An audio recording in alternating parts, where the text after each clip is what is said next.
I look back and remember when life was much simpler. Back then, the trials and tribulations of adulthood seemed a distant concern. My primary focus was university, where my world revolved around my coursework, friends, and the occasional party, a welcome escape from the pressures of law school. My future was my main preoccupation, and I barely gave a thought to what would come after graduation. Being part of the Sigma Chi fraternity, a group with a colorful mix of personalities, taught me an important lesson: true value lies in character, not in wealth or social standing. We were a close-knit bunch, bound together by our shared belief that we could positively impact each other and the world around us. It was at one of these seemingly minor fraternity parties that I reconnected with Helen. She was the daughter of my mother's closest friend, someone I had known as a child but had drifted away from over the years. Seeing her again felt like a moment frozen in time, but she was no longer the little girl I remembered. She had blossomed into a vibrant young woman, and that instant, I felt a profound and inexplicable connection. What began as casual dating rapidly evolved into something far deeper than I had ever anticipated. Now, I hold an object that's small and unremarkable, just under 5 inches in length, a bit more than 2 inches in width, and about a 1/4 inch thick. It's made of plastic with a glass face, containing microchips that control its functions. It's merely a cell phone, yet it poses one of the greatest threats to our privacy that we've ever seen. Once a novelty, these devices have become indispensable, giving anyone the chance to monitor us wherever we go. Orwell's warnings seem almost trivial now. The world keeps changing, even while we're asleep. I understand the skepticism. There are rules and safeguards in place. But consider this phone I'm holding. It belongs to my wife, with whom I've spent over 19 years. She has always been loving and supportive, a steadfast partner without being overbearing. I've always held the sanctity of marriage in high regard, believing deeply in that commitment. I imagined we would grow old together. Years ago, I traded my freedom and youthful years for her love, a commitment as enduring as steel. I'm no romantic fool but a realist who values marriage grounded in reason, not just emotion. Helen, my wife, is the romantic one. Perhaps that's where an old incompatibility is resurfacing now. So here I am, holding her iPhone at 2 in the morning in our small downstairs office. I took it from her bedside table, the only time it's ever out of her reach. Like many modern women, she's always glued to her phone, which is never far from her side. I had to wait until she was asleep to take it. Why did I take her phone? I'm asking myself that question. Am I losing my mind? How could I be so distrustful of my loving wife? I blame my job. It has taught me to see the darker side of things, to be cautious and suspicious. In short, I'm a lawyer, and that has made me inherently wary. My doubts began with something minor. I walked into the kitchen while Helen, though nobody calls her that, was on the phone. Normally, she'd ignore me, but this time, she ended the call abruptly and looked nervous. Later, I asked to borrow her phone to order pizza. We no longer have a landline, and with the kids away at college, we've been trying to save money wherever possible. Usually, she's against takeout due to her weight-conscious habits, but this time she agreed and handed over her phone without a second thought. Why not? She had already erased her call and text logs. To her, it probably seemed like a smart move, but to me, it reeked of deceit. Clearing those logs made it look like she was hiding something, and now I need to uncover what that might be.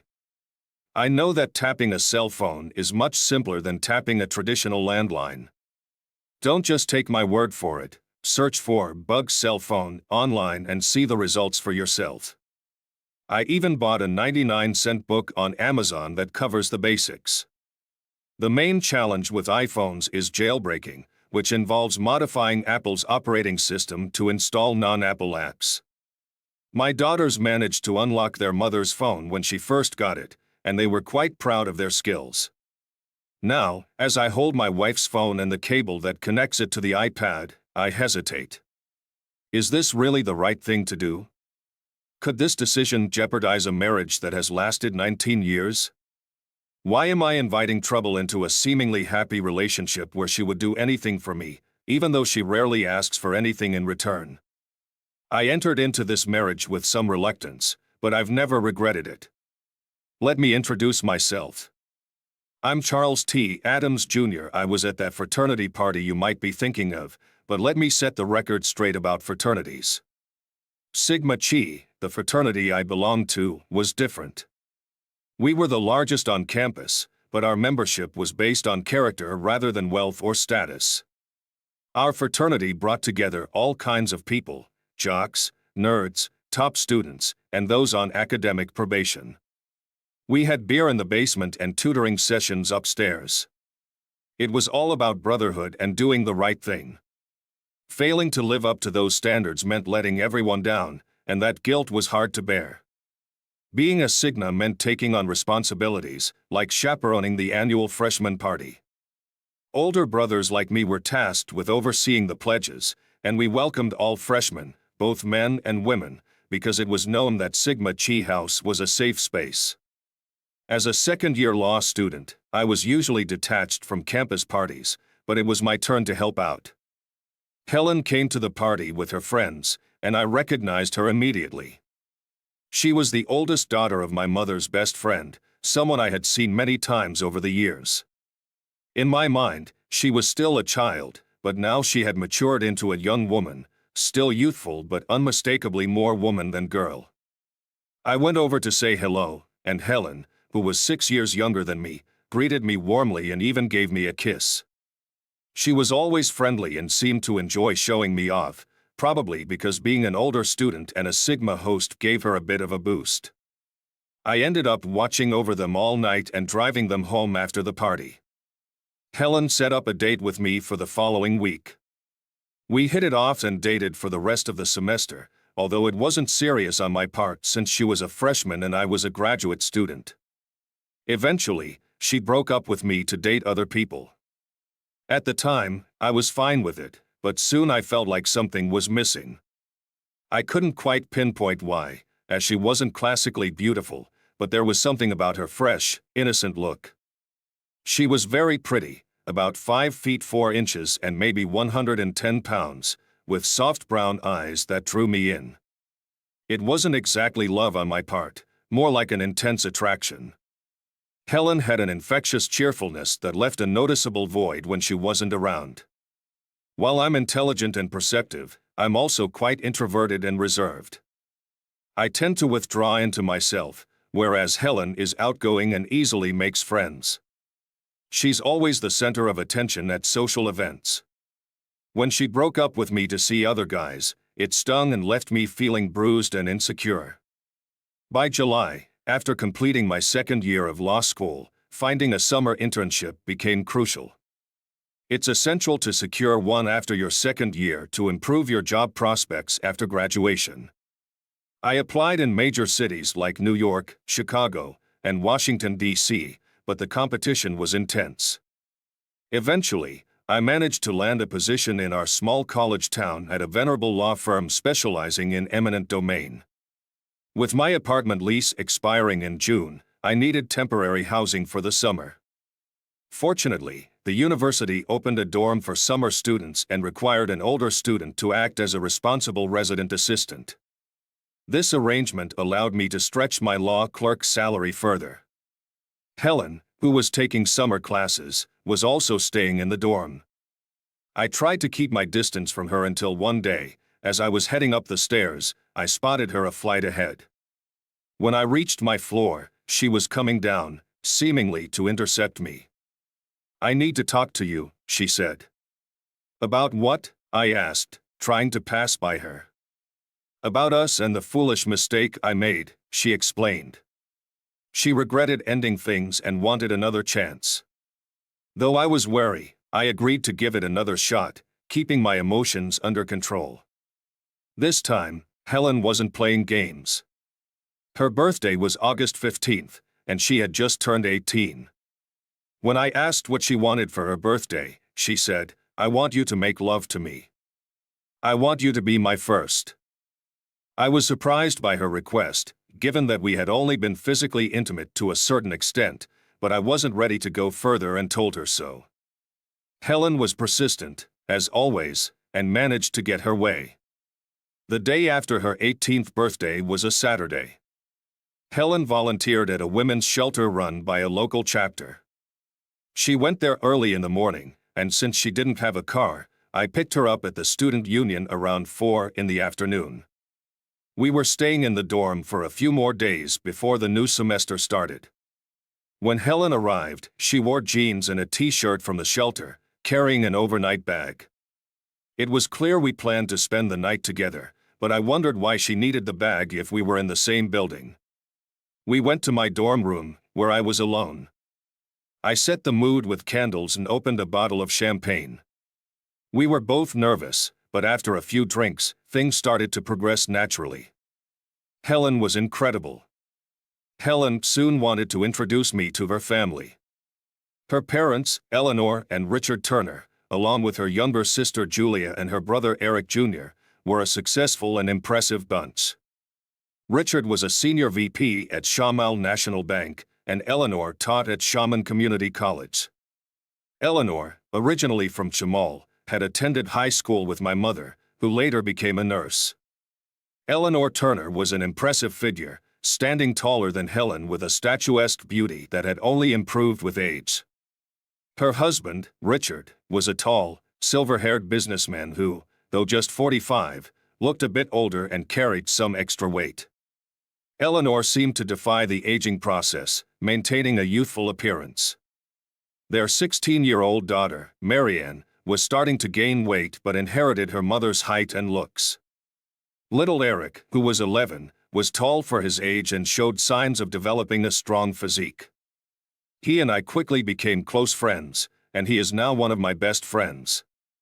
My parents had taken to Helen long before we officially started dating, and she seamlessly became part of my family. Even my younger sister, Lisa, was a fan of hers, although my brother was too young to have any real opinion.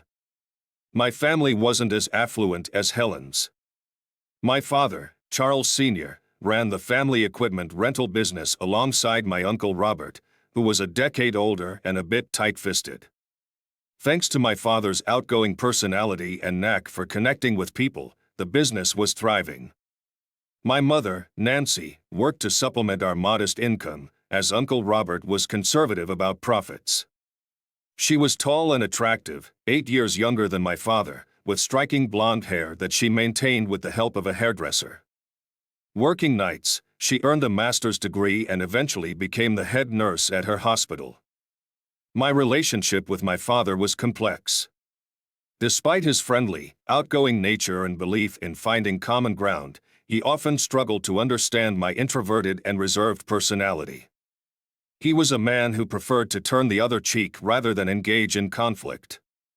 Though we saw things differently, he was supportive of Helen, frequently praising her intelligence and beauty, comparing her favorably to her mother. As a child, I cherished waiting for my mom to come home from her late shifts. On Friday and Saturday nights, if she worked the 4 to midnight shift, Dad would let me stay up later than usual. I would babysit my siblings while he picked Mom up from work, and we'd enjoy hamburgers and shakes together. Sometimes, Mom would come home alone, kiss me goodnight, and I'd catch the lingering scent of her Chanel No. 5 before she headed to bed. Even during challenging times when money was tight and Mom worked extra hours, our home was always filled with warmth and love. Mom and Helen's mother were close friends, and our families got along well. As the wedding approached, Mom's feelings about Helen were clear. She's a fine girl, Davy. Don't mess it up. Despite her love for me, Mom sometimes still saw me as a kid. I admit I could be stubborn and immature, particularly in my relationship with Helen. While I enjoyed our time together, I wanted to keep things light and carefree. However, Helen had other ideas. She moved in with me during my final year of law school, putting a strain on our finances. In response, Mom increased Helen's allowance, signaling that our relationship was becoming serious. By May, Helen made it clear that she expected a stronger commitment, especially with my graduation and the beginning of my professional career looming. She felt that I was moving on while she still had over a year left in school. Helen believed that what was good for her should be good for us, and more often than not, she was right. We were good together, and she made me feel complete. But I hesitated to marry Helen, not because of a lack of love, but rather out of comfort. I used her age, she was 18 and I was nearly 25, as an excuse, but it wasn't a valid reason. My mom quickly dismissed this excuse, pointing out that Helen was mature beyond her years, while I was still struggling with my own immaturity. "It's about maturity, not age," she said. "Your hesitation shows you're still not ready." My mom saw right through my fears of missing out on something better. In the end, Helen's influence and the encouragement from those around me pushed me into marriage despite my lingering doubts. After the bar exam, there was no bachelor party for me, although Helen had a wild bachelorette bash. I was too engrossed in studying, putting in 20-hour days, to pass the notoriously difficult New York bar exam. By the time I learned that I had passed, Helen was 3 months pregnant. It was likely no accident, and we discovered we were expecting twins just before the exam results came out. I had a job lined up but needed to pass the bar to secure it. My schedule was tight, and I worked 60-hour weeks to prepare for our new arrivals. Despite our financial strain, Helen never let it get her down. She took her final junior year exam just an hour before giving birth to 2 perfect, identical girls. For me, it was love at first sight.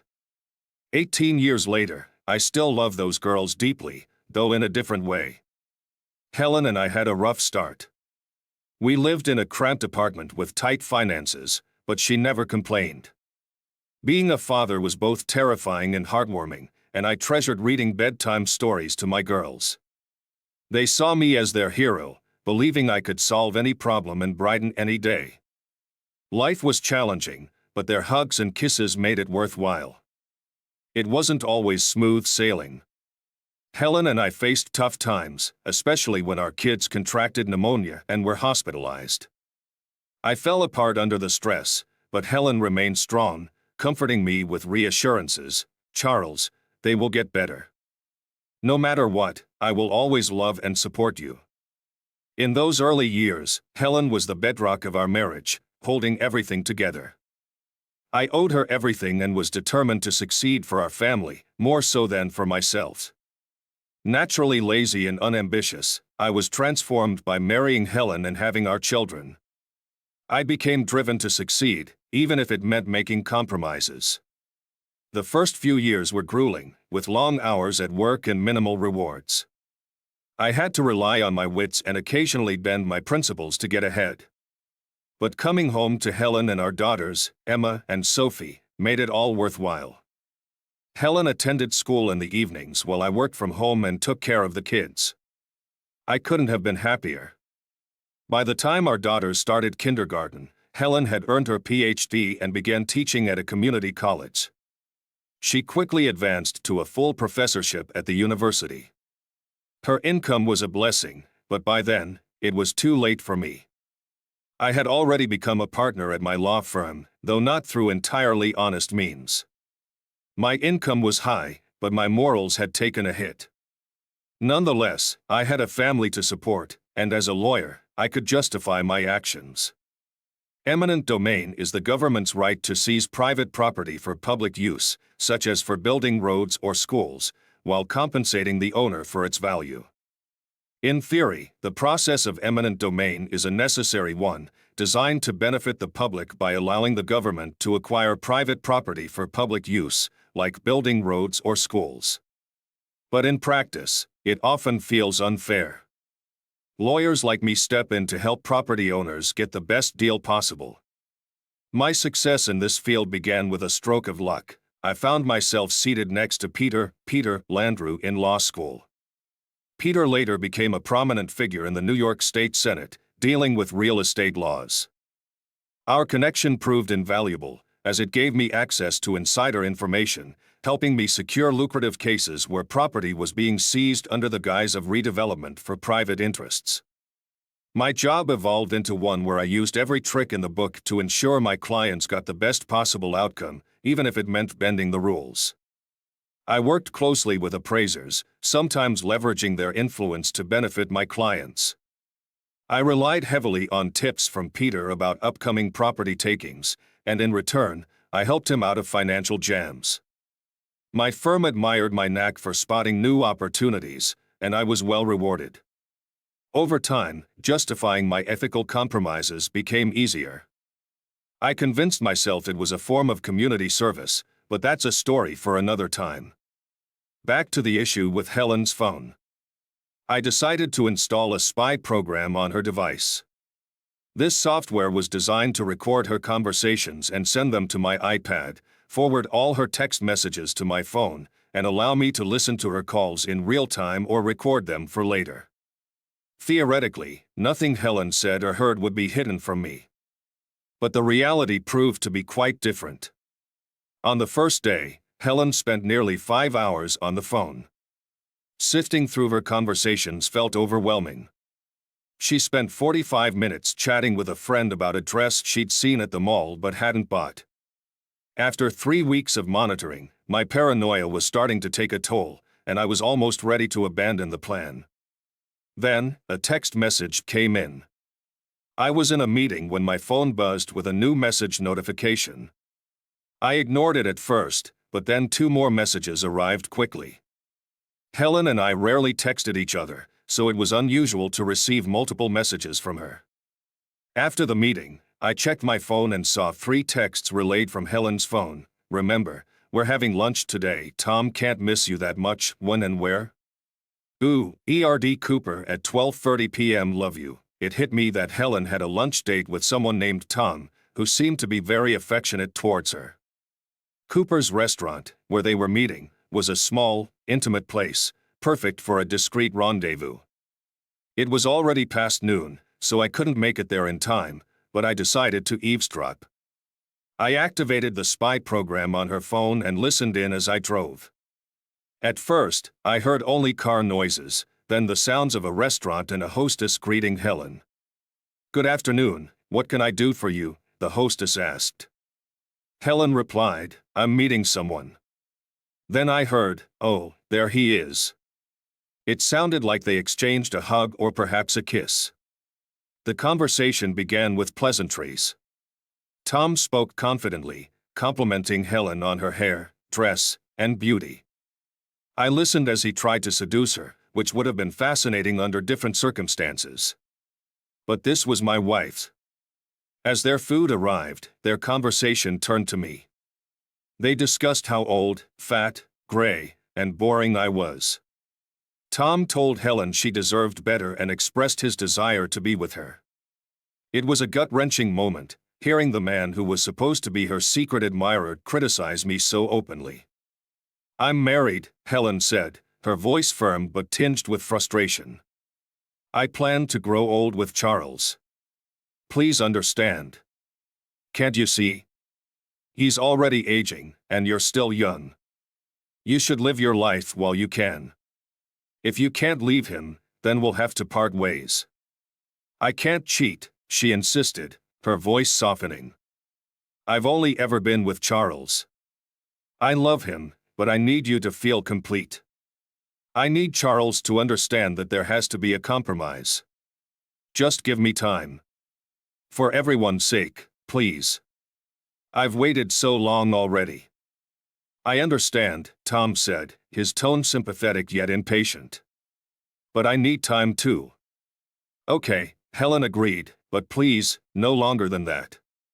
As I drove into Cooper's parking lot, their conversation took a turn to mundane topics. I parked out of view but within sight of the entrance and my wife's car. They discussed their need to be together while keeping Helen's marriage intact. Helen said, "I still love Dave. We've been together so long. I owe it to him to try to make it work." "That's why I care about you so much," Tom replied, his voice laced with sincerity. "You have such a deep capacity for love. I just need to show you that feeling sorry for someone isn't the same as love," he said, his arrogance evident. When they emerged, Helen was dressed to impress, a stark contrast to her morning attire. Tom was tall, around 5 feet 4 inches, with a slender build and dark, coffee-colored skin. Handsome in a youthful way, no older than 30. They kissed goodbye, and he embraced her tightly until she gently pulled away. I was surprised to find that my jealousy wasn't as overwhelming as I anticipated. Sure, I wanted to confront him, maybe with more than words, but I knew I needed something more concrete. The idea of using force was tempting, but it wouldn't resolve the underlying issue. Tom was just another smooth talker, using Helen for his own amusement. Helen, being as astute as she was, probably realized she was playing a risky game, not with Tom, but with me. Did she really believe I would stand for this? We had a typical American marriage. Most men compromised to maintain peace. I was no different. Despite winning some arguments, Helen usually had the final say. Tom was a new temptation, exciting and forbidden. He offered Helen an escape from our routine and the emptiness of an almost empty nest. Tom was likely the first of many who would come into her life outside our marriage. My choices were stark: stay with Helen or leave her. Leaving was daunting. We had built so much together, and I had become deeply dependent on her over the years. The thought of life without her was unbearable. Yet, the situation was becoming intolerable. Later that evening, I tried to appear neutral, if not upbeat. Helen, ever perceptive, noticed my mood and asked, "What's wrong, Dave?" "Nothing," I replied, "just a bit worn out from work." "You work too much," Helen observed. "You should slow down and take better care of yourself. Maybe join a gym." I looked at her, feeling a pang of irritation. I had joined a gym last year and had lost 30 of the 40 pounds I'd gained since we got married. I was working out regularly with a trainer and felt in good shape. Her comments about my health weren't about me being out of shape or boring, they were about how she saw me. I was like an old, familiar piece of furniture, comfortable but no longer cherished. Helen had decided she needed to focus on herself. One of her first moves was buying that dress she'd been eyeing for so long. As for trying on a new man, that was still up in the air. The next day, I received another jolt of unexpected information from the phone bug. I listened in, curious to see if Helen would discuss anything of interest with her mother. "Hey, Mom, just checking in about Thanksgiving. You're still bringing the sweet potatoes with bourbon and the broccoli salad, right?" Helen's voice was casual, but I could sense an undercurrent of anxiety. "Of course, dear. But tell me, how was dinner with Tom?" "Oh, Mom, he's great, but he wants to take things further, and I can't." Helen's tone was a mix of reluctance and guilt. "Why not? You should have pushed Charles years ago. Now you've lost your leverage. The kids are grown up, and you can't use them as an excuse anymore." "Mom, I'd never do that.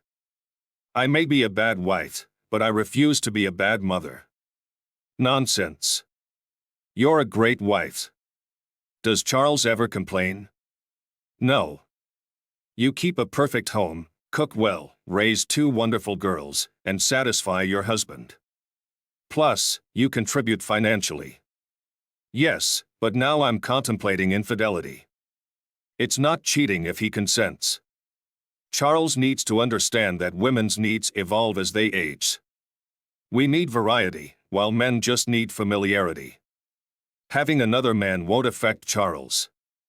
He's a good man, and he can prove it by giving you some space. Make sure he knows he'll still come first, but Charles is still a bit immature. I'm not sure he'd agree to share you, and I don't want to risk losing him.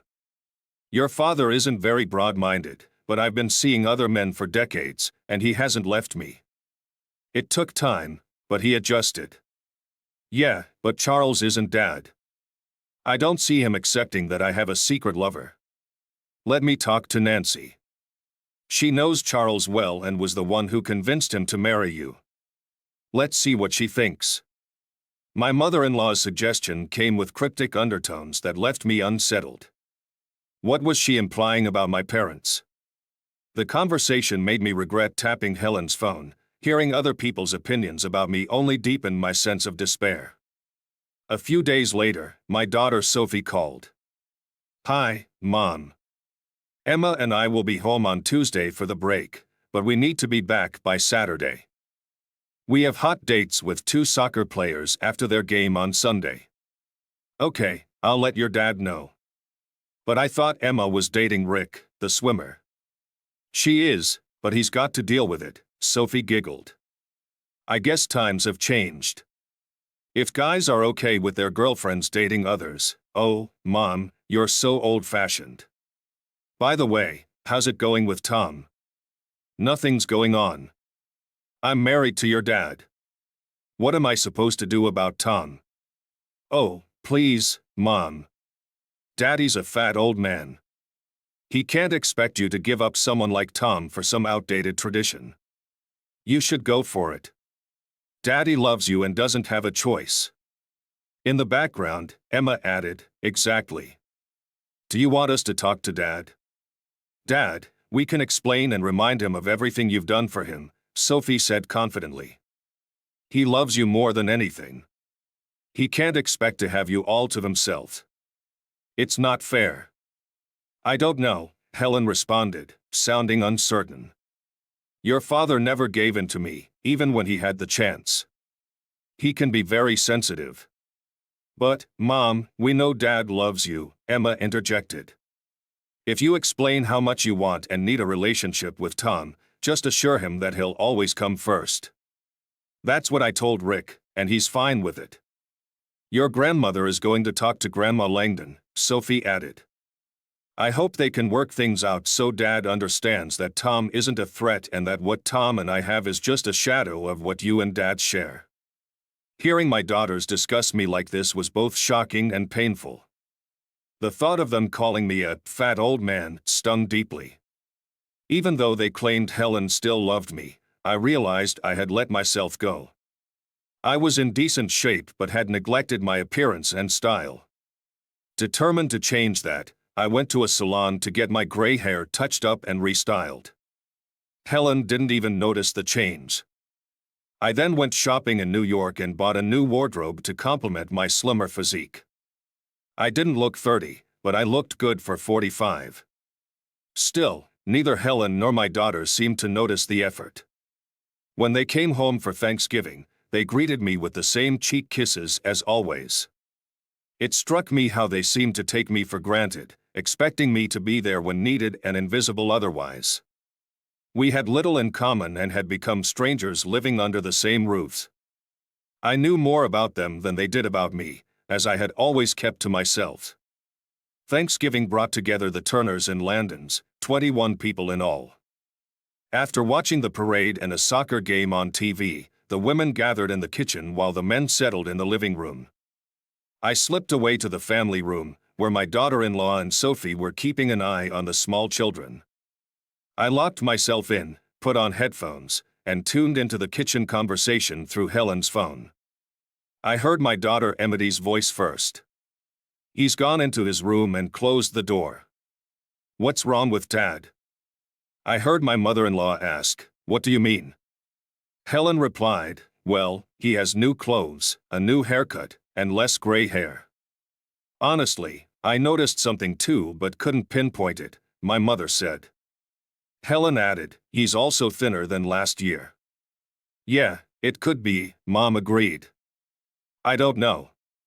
He's been really down the last 2 weeks. I thought maybe he was having trouble at work again." Helen said, "You don't think he knows about Tom, do you?" My mother-in-law asked. "I doubt it. And there's nothing to know. I haven't done anything with Tom." "Maybe he's having a midlife crisis," Mom suggested. "The girls have left home, and he's at that age." "Yes, that would explain the changes," my mother-in-law said. "We should be cautious if he's having a midlife crisis. We need to ease him into things." Mom advised, "Maybe I should put Tom on hold." Helen responded, "Nonsense. Davy needs a gentle push. We need to get him out of this funk and help him adjust. It won't help if you're depressed too. So, should Mom tell him she wants a new lover? Amity asked. We shouldn't overwhelm him all at once, my mother-in-law said, her tone practical. We should get him talking to your dad and Eric. They've both adjusted well, and there's no reason Dave can't do the same. If he's feeling old and like life is passing him by, we need to ease him into the idea. Amity giggled, of course, not all at once. Your father is a proud man. He needs careful guidance. I never let my husband go without, even when he wasn't always first in my heart. Davy knows he's loved, and it's up to all of us to make sure he feels that. As the conversation continued, the women discussed strategies for managing me. They planned how and when Eric and my father should prepare me for the realities of having a hot wife. They believed they were simply addressing Helen's natural needs to keep our marriage strong. My mother-in-law, with the most experience, was the driving force behind these plans. It felt like they were talking about me as if I were a child, needing to be guided into behaving a certain way. I couldn't listen any longer. The way they were discussing me, like a problem to be solved, was unbearable. I went for a long walk to clear my head. When I returned, Helen seemed concerned, having noticed my absence, though no one else seemed to have. Later, when we were alone, Helen asked what was bothering me. I can't say exactly, I replied, but I know things need to change, and I'm not sure I'm ready for the unknown. No matter what, I'll always love you, Helen said, snuggling up to me.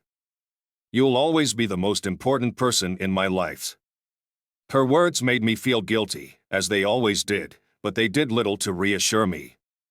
The first Saturday in December, I went to a Giants game with my dad and father-in-law. Eric had scored great seats, and Dad paid for a limo and drinks. Despite a somewhat awkward start, they tried to discuss how beneficial it could be to let your wife have a lover, touching on all my mother-in-law's points. They emphasized that women of a certain age need a younger lover, and if you love your wife, you should let her explore. I remained silent until the game's final minutes, when I finally spoke up. I don't know everything, but if I ever catch Helen with another man, our marriage is over. No ifs, ands, or buts. Eric and Dad spent the rest of the game trying to change my mind, but I was firm. I stated that any infidelity would end our marriage. Who needs a promiscuous wife? I said. That's exactly what she would be. They called me immature and bigoted before heading to the men's room. They were gone a long time, and when we left the stadium, it was in silence. Later that evening, I realized it wasn't just a long wait for the men's room. Dad and Eric had called home. My mother and mother-in-law had spoken with Helen, discussing the situation and planning their next steps before we even got back. Less than a week later, Eric and Dad dragged me to a gentleman's club with dancers and barmaids. While they indulged in overpriced drinks and lap dances, I stuck to soft drinks and avoided any such entertainment. Their advice boiled down to the supposed benefits of an open marriage. I finally said, I can't trade my wife's fidelity for a lap dance, and left, catching a cab home alone. Nothing more was said about that night. As Christmas approached, the conversations I overheard grew more intense. Tom was flirting with Helen and pushing for a meeting during the school break, which was a perfect time since I was supposedly working. Anyone who looked closely at me would have seen something was amiss. Here's a confession I've been keeping. I had crossed some serious ethical lines in my business dealings. It all started with keyhole lots, small, undesirable parcels of land with limited access. These lots were cheap and practically worthless, located miles from any major highway. But when a national retailer needed a warehouse with interstate access, those lots suddenly became highly sought after. I had insider information from my friend Peter and spotted a "for sale" sign on a rundown property, a 250-acre former dairy farm. It was worth next to nothing at the time but was set to skyrocket in value. I drained my savings to purchase the land, hiding the transaction through a Wyoming corporation with no direct ties to me. I lied to Helen, blaming our financial strain on the economy and competition instead of the real reason. Helen, ever supportive, worked extra hours and cut back on everything except for the girls' needs. She didn't buy anything for herself for over a year while I struggled. 2 years later, I sold the land at a huge profit, but the question started to surface. I kept a low profile, staying out of the limelight to avoid scrutiny. I didn't touch the money, convincing myself it was for our retirement, hoping that by then no one would question how I'd come by it. I was desperate to keep my secret from Helen and our families. We spent Christmas Eve at a relative's house as usual, but hosted Christmas Day at our place. Helen and my mom had coordinated the meal. Helen prepared a roast turkey, Mama Turner made a crown roast of lamb, and my mom had a ham in the oven. Around 1 in the afternoon, I was unloading the stuffed turkey from the trunk of Helen's new Mercedes, a birthday gift from her parents with a significant down payment, when my mother called out. "Charles, when you're done with the turkey, I'd like to talk to you in the den," she said. Her tone was gentle, almost sympathetic. It wasn't a request. The den was a quiet, small room at the front of the house. When I entered, Mom was sitting on a short couch and gestured for me to sit beside her. As I took a seat, she took my hands in hers, her touch cool and familiar from my childhood. "Charles, what's going on? You don't seem like yourself," she said, leaning in and looking me in the eye. "If you're in trouble, the family is here to help." What could be wrong? I replied, though my words felt hollow. "I have a loving family, a supportive wife, and 2 devoted daughters." Mom wasn't fooled. She could sense what was left unsaid. "Charles, a good man supports his wife in what she needs. Being a good husband means making sacrifices, just as your wife has done for you over the years." She was appealing to the values she had instilled in me as a child, but she misunderstood who I had become, thinking I was still the man she once knew. "The thing is," I said, "I don't think having a promiscuous wife is honorable. We all make compromises for what we want, but not every transaction is honest. Some promises are made before God. If we don't strive to keep them, a woman might kiss her child goodnight with lips still warm from infidelity." Mom recoiled as if I'd slapped her. Her face was a mix of shock and hurt, unable to comprehend the depth of my disillusionment. Her emotions were unmistakable: surprise, shame, anger, and, finally, pain. "Charles, what did you say?" she asked, her voice trembling. "I said your kisses after your adulteries were an abomination," I replied. The moment the words left my mouth, she released my hands and fled the room. I didn't need to hear Helen's anguished cries to understand the impact of what I'd said. "Mommy, what happened?" I heard Helen's voice, choked with tears. It was clear this confrontation was a planned intervention, with the family ready to confront me. But when I left the room, no one was there. Mom had likely retreated to the kitchen, probably accompanied by another family member. Deciding I needed to escape, I took Helen's Mercedes and drove to the state park, heading for the Hendrick Hudson observation deck, a place I used to visit in high school. It had taken me until senior year to even get to first base with a girl there. I wasn't a natural ladies' man, but by the time I turned 25 and graduated from law school, women's perceptions of me had changed. Unfortunately, Helen had already laid claim to me by then, and she wasn't about to let go. Reflecting on my situation, it felt like a no-win scenario. When Helen needed me, I was expected to comply, and now that she wanted someone else, I was supposed to give her the freedom I had never had. Strangely, I understood her logic. Helen had sacrificed more for our marriage than I had, raising our children, holding everything together. If I had stayed single, we likely wouldn't have had kids, bought a house, or planned for retirement. Now, Helen wanted a little harmless fun, something she felt she deserved. She hadn't denied me the chance for fun, she just didn't think I would take it. I thought about my own shortcomings. I was old and overweight. My mom's intentions were to make me accept my limitations while reassuring me that they still loved and supported me. They thought they were being kind, and maybe I was the selfish one. I knew this moment would come. I wasn't blind or stupid. Mom and Helen were right in their own way. I had remained childish, spoiled. I convinced myself that my actions were for others or necessary, but in truth, I cheated because I wanted to win, not for money, but for the sake of winning. Losing to Helen felt like losing in life, and I had been losing to her for 20 years. After parking the car, I pulled out my iPad and checked the spyware. I saw that Helen was not at home and Mom's car was gone. With any luck, he won't come back, I heard my daughter Sophie say. And Eric's wife added, I always knew and disliked me, but now she has a reason. And wasn't exactly beautiful but had a certain allure and a seductive voice. I could see why Eric, not the sharpest tool in the shed, married her. It was a mistake, but she flaunted her infidelities while Eric, a vice president at his family's bank, ignored the gossip and her behavior, content with his high salary and comfortable life. They had a 5-year-old son with the same blonde hair and blue eyes as Eric, and they seemed to get along well enough. As I listened, my mom started plotting. My son is more than stubborn. He practically called me a promiscuous woman, she said.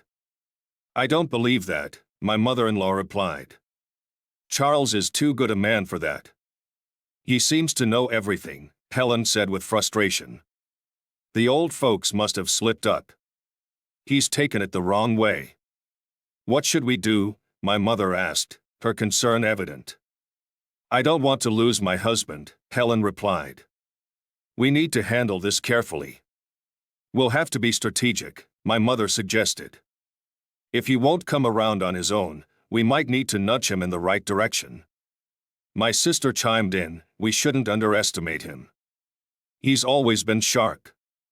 Remember how he outsmarted Uncle Jack during that poker game? My sister was referring to a time when I caught Uncle Jack cheating. I figured out his scheme and turned the tables, causing him to stop playing and avoid me. She recalled this incident because it had been a family talking point, and she knew how clever I could be. Yes, but he has a weak spot we can exploit, my mother said, outlining her plan. The weakness she referred to was my low tolerance for alcohol. I don't drink much, but when I do, I get merry and then fall asleep. Her plan was to get me intoxicated at a New Year's Eve party with N as the lure. The goal was for me to wake up in a strange bed, faced with irrefutable evidence of my supposed infidelity. This would pressure me into agreeing to an open marriage, which really meant Helen would have her fling while I stayed at home. And was hesitant about seducing me, considering me old and unattractive. They believed she was the best option because she was married to my friend Eric, which would add to the guilt. And wouldn't need to do much, just capture some compromising photos. To help with this scheme, they enlisted my brother Samuel's wife, Elaine. Elaine, newly married and pregnant, was eager to fit in and would serve as a key witness. As I sat in Helen's luxury car, I gazed out at the northern Catskills, where Washington Irving set his tale of Rip Van Winkle. The fog shrouding the dark mountains seemed to mirror the confusion and eeriness of my situation. It was a fitting backdrop for my marriage's unraveling. Helen suddenly spoke up. We need to give Dave another chance, she said.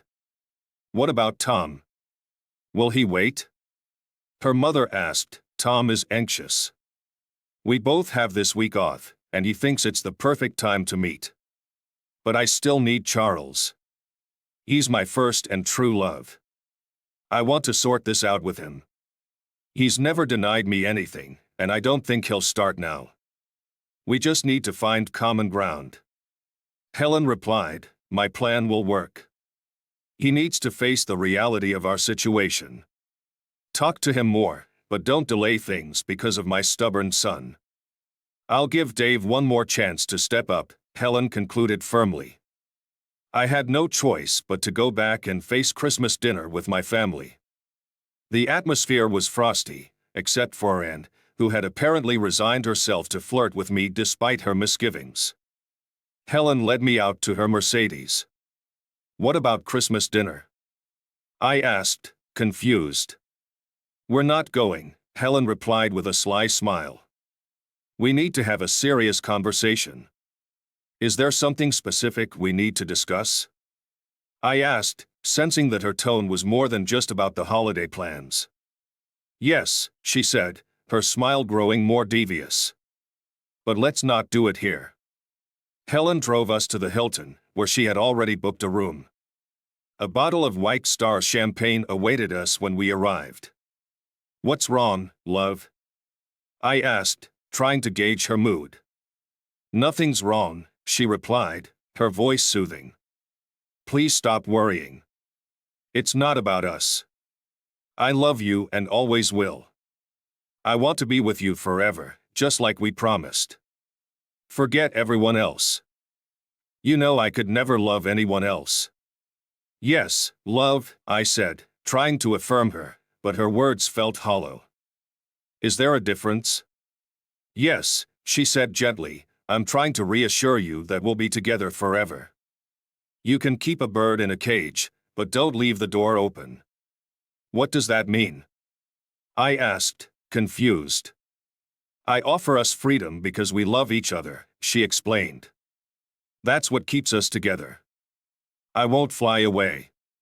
"Please don't believe me," I said, feeling the weight of our situation. "I do, but you're wrong." "No, believe me," she insisted. "I can only love you." I had no response. Helen missed the point entirely. "Don't let male pride hurt us," she said. "We're just talking about physical needs. It doesn't mean anything. This is an argument you can't afford to win," she added. "Be happy with what we have. Just don't be stubborn. You know I'll always take care of you. Don't be foolish." I hugged her, feeling the uncertainty of our future. She couldn't see that everything was built on a lie, one I had allowed to persist for over 19 years. Helen believed in the lie she told herself, and I had never challenged it. "I love you," she said. "Everything will be fine. Believe me." "No, believe me," I replied, "I will never accept what you're offering.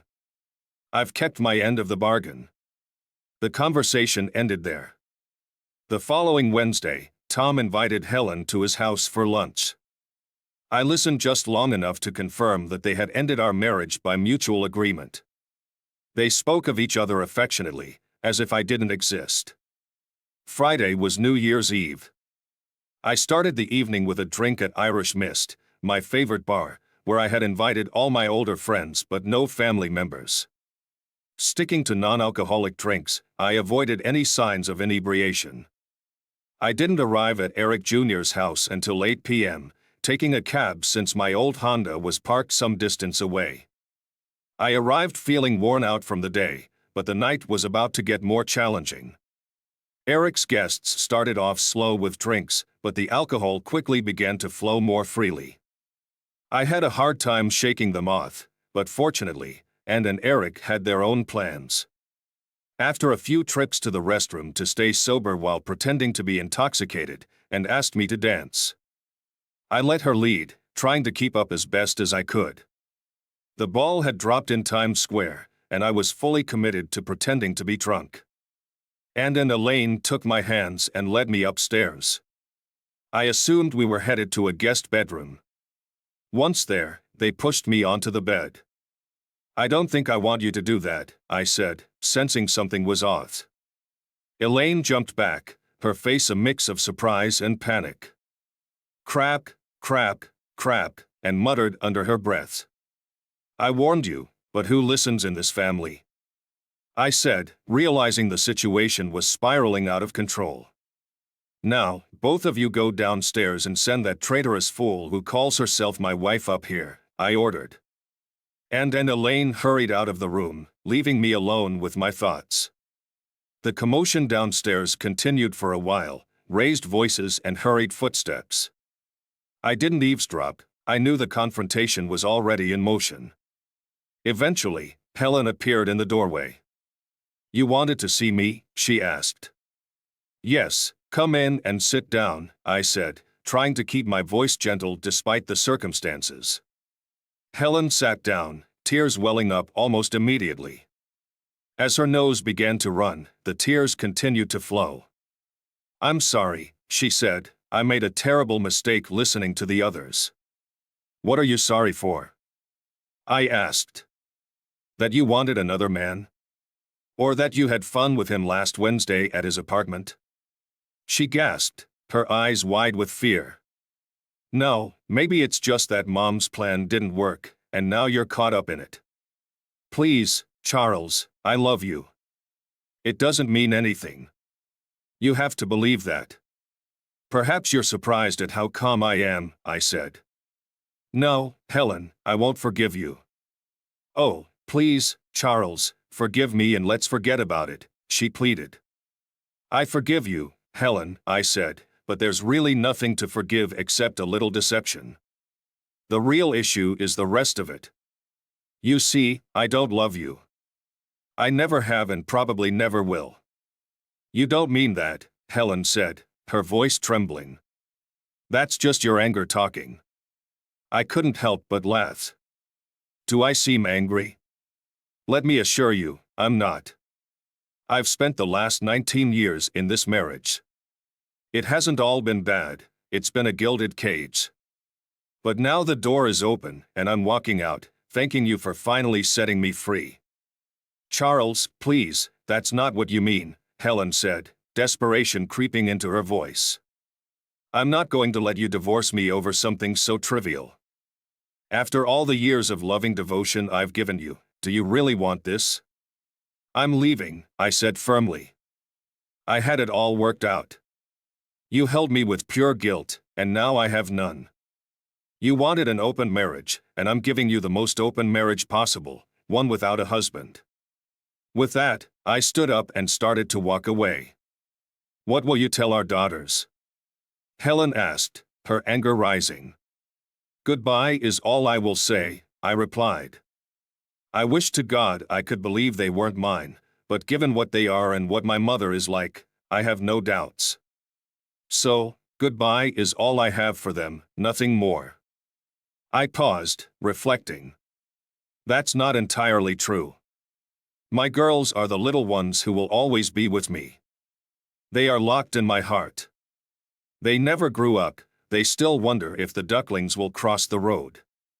With those final thoughts, I left Helen crying in the room and made my way down the stairs. My mother, supported by my father, tried to stop me. "Where are you going?" Mom demanded.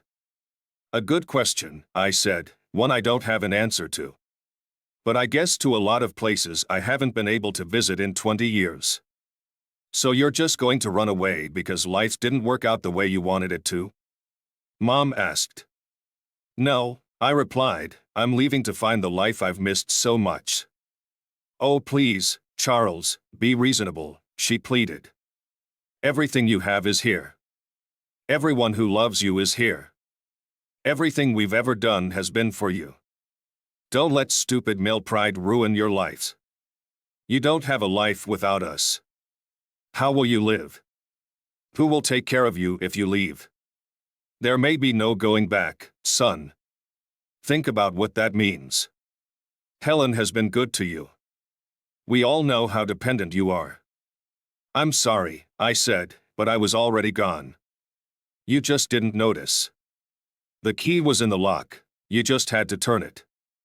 With that, I kissed my mother gently on the cheek and left, waving broadly at the others and saying a firm goodbye. I left my wife, daughters, siblings, and parents behind. I was free. I was alone, but in truth, I had always been alone inside. I wouldn't be alone for long. As an older but not fat man with significant financial resources, I was ready to explore the world. I traded one old promiscuous life for as many new experiences as I could handle.